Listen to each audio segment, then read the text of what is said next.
কোন নেশাখোর নিজের থেকে মদ খানা মদের বোতল শুরু করে নাই, তারে কোনো না কোনো দুষ্ট বন্ধু শয়তান তারে এই মদের আড্ডায় নিয়ে গেছে,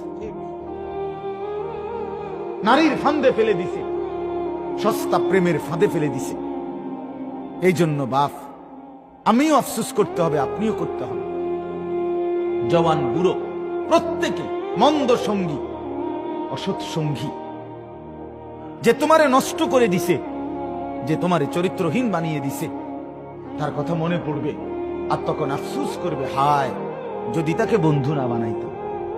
আহা তুই কি করলি আমার, আহা তুই কি করলি। মাদক দ্রব্য খাচ্ছে মুসলিমরাই, সে জানে না একবার মাদক দ্রব্য সেবন করলে 40 দিন নামাজ কবুল হয় না। কেউ যদি মাদক দ্রব্য সেবন করে এবং এই অবস্থায় সে মৃত্যুবরণ করে, রাসূলুল্লাহ সাল্লাল্লাহু আলাইহি ওয়াসাল্লাম বলেছেন তাকে আল্লাহ পাক তিনাতুল খাবাল পান করাবে। সাহাবীরা জিজ্ঞাসা করছেন, তিনাতুল খাবাল কি ইয়া রাসূলুল্লাহ?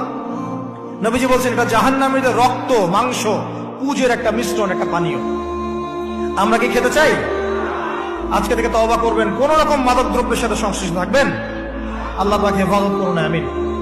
সিগারেট খুর মনে করে গাঁজাখোরের চাইতে ভালো, গাঁজাখোর মনে করে মদখোরের চাইতে ভালো, মদখোর মনে করে হিরোইন চাইতে ভালো, হিরোইন খোর মনে করে টিকটিকির লেজ খাওয়ার চাইতে ভালো।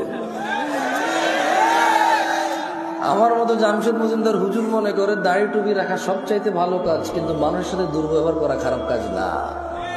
এখানে প্রত্যেকটা রুগী চায় ডাক্তারের হিদায়েত, ডাক্তার চায় যে ম্যাজিস্ট্রেট তার পরীক্ষার নকল ধরেছে তার হিদায়েত, হুজুর চায় মাহফিল কমিটির হিদায়েত, কারণ টাকা কম দিছে। মাহফিল কমিটি চায় হুজুরের হিদায়েত, টাকা কন্ট্রাক্ট করা ছাড়া আসতে চাচ্ছে না। কেউ নিজের হিদায়েত চায় না, প্রত্যেক ব্যক্তি অন্যের হিদায়েত নিয়ে এখানে ব্যস্ত।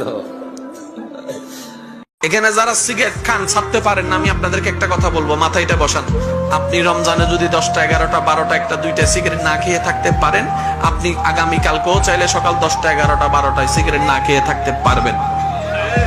কারণ আপনি যদি না পারার হতো রমজানও পারতেন না।